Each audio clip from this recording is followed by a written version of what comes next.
na prática, a pessoa, por estar legalmente no Brasil e possuir documentação, procurar a Justiça Eleitoral para se alistar. Mas isso não é possível. Se ela não for naturalizada brasileira, ela não pode alistar-se como eleitor. E também diz aqui aquele que está prestando o serviço militar obrigatório. Então, nesse ano em que a pessoa está prestando esse serviço, ela não pode alistar-se, e se ela já possui o título de eleitor, o mesmo fica então suspenso, ok? Se ela prosseguir na carreira militar, sem problema algum, isso não afeta seus direitos políticos, ok? E o parágrafo terceiro, para encerrarmos, ele nos traz aqui condições de elegibilidade. Então nós temos aqui algumas situações necessárias para que eu possa ser um candidato, eu possa concorrer a uma eleição, ok? Que não se confunde com inelegibilidade. Veremos isso quando tratarmos do assunto. Que são condições para que eu participe. Quer ver um exemplo? A idade mínima de 35 anos para o cargo de senador. Então, se alguém não possui essa idade mínima, ela não preenche essa condição de elegibilidade, o que não faz dela inelegível, porque ela poderá, por exemplo, concorrer ao cargo de prefeito, cuja idade mínima é de 21 anos, ou vereador, cuja idade mínima é 18. Mas quais seriam essas condições? Então, a primeira, a nacionalidade brasileira. Segundo, pleno exercício dos direitos políticos. Terceiro, alistamento eleitoral. Você percebe que é uma lógica, uma sequência aqui. Tem que ser brasileiro, lógico, está em exercício dos direitos políticos. O alistamento. Domicílio eleitoral na circunscrição. O que seria isso? O domicílio eleitoral é o vínculo, ok, do cidadão com o local onde a eleição ocorrerá, que é a circunscrição. Então, na eleição municipal, a circunscrição é o município. Na eleição estadual, é o estado, ok? E o domicílio eleitoral, diferente do domicílio civil, ele tem uma flexibilidade maior. Então, se o cidadão demonstra que ele possui algum interesse legítimo nas decisões políticas de determinado local, ainda que ele ali não more, não habite, ele poderá ter o seu domicílio eleitoral ali. Exemplo, o cidadão mora, habita, tem seu domicílio civil em Nova Andradina. Porém, ele tem um vínculo, por exemplo, ele trabalha em Itaquaruçu, município vizinho, ok? Ele tem um cargo na Câmara, na Prefeitura de Itaquaruçu, ou seja, ele possui um interesse legítimo nas decisões políticas do município de Itaquaruçu, de forma que ele poderá ter o seu domicílio eleitoral lá, ainda que o seu domicílio civil seja em Nova Andradina, ok?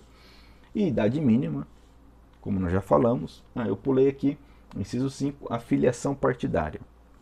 Então, é uma condição estar filiada a partido político, que a lei me diz que deve ser pelo prazo mínimo de 6 meses.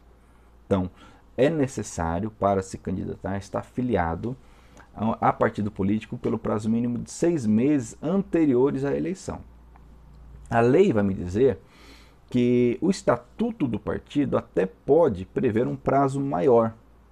Exemplo, que o partido X, então, no seu estatuto prevê que para que o seu filiado seja candidato, deve sê-lo por pelo menos um ano. Mas, se o estatuto não prever nada, o prazo mínimo legal é de 6 meses. Da mesma forma, o domicílio eleitoral também, mínimo de 6 meses. Ok? Fruto de alteração relativamente recente, até pouco tempo atrás, esse prazo era de um ano. Certo? A idade mínima, não vou entrar em detalhes aqui, basta a leitura do texto, ok? Para se encontrar ali esses requisitos de idade. Para fechar, só informo que é uma discussão interessante no âmbito do Supremo Tribunal Federal acerca da filiação partidária. Há um recurso extraordinário que teve a sua repercussão geral reconhecida, cujo relator, salvo engano, é o ministro Barroso, em que um cidadão requereu o seu registro de candidatura sem estar filiado a partido político. Então, o juiz eleitoral indeferiu esse pedido, e da mesma forma o TRE e o TSE. E chegou ao Supremo esse questionamento. E, como eu disse, foi reconhecida a repercussão geral e será julgado. E a questão interessante aqui é o argumento utilizado, uma vez que, como nós vimos, está explícito, direto, muito claro na Constituição que é uma condição a filiação. Então, qual seria o argumento para se tirar esta exigência? Basicamente, é o mesmo argumento outrora utilizado quando do julgamento da possibilidade ou não da prisão civil do depositário infiel, que hoje nós sabemos que é vedado em nosso ordenamento, muito embora lá no artigo 5º se preveja a possibilidade. Então, ainda que a Constituição preveja, o nosso ordenamento infraconstitucional não pode fazê-lo. Por quê? Porque naquela ocasião o Supremo Tribunal Federal entendeu que o Pacto de São José da Costa Rica, que é a Convenção Interamericana de Direitos Humanos, proíbe esse tipo de prisão. E no nosso ordenamento, o pacto, por tratar de direitos humanos, ele tem força supralegal, ou seja, ele tem força maior, uma hierarquia acima da legislação infraconstitucional. E por conta disso, não se pode, como é sabido, admitir a prisão civil do depositário infiel.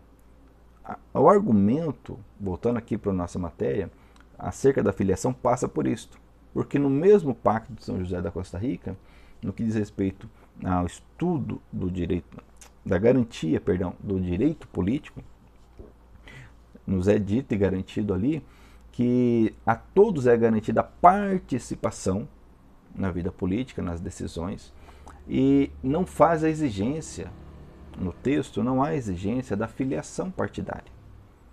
Então, nós estamos na aguardo dessa decisão por conta do interesse e da discussão realmente ser interessante. Porque a se prevalecer a mesma lógica, a mesma argumentação da decisão que tratou da prisão civil, em tese nós teríamos aí a possibilidade de candidaturas sem a necessidade de filiação partidária, o que traria aí uma grande mudança, quiçá uma revolução no nosso processo eleitoral. Ok? Bom, por hora é isto. Obrigado pela atenção. Dúvidas pelo nosso canal institucional e também aqui pelo canal onde estou disponibilizando esse vídeo. Ok? Até mais.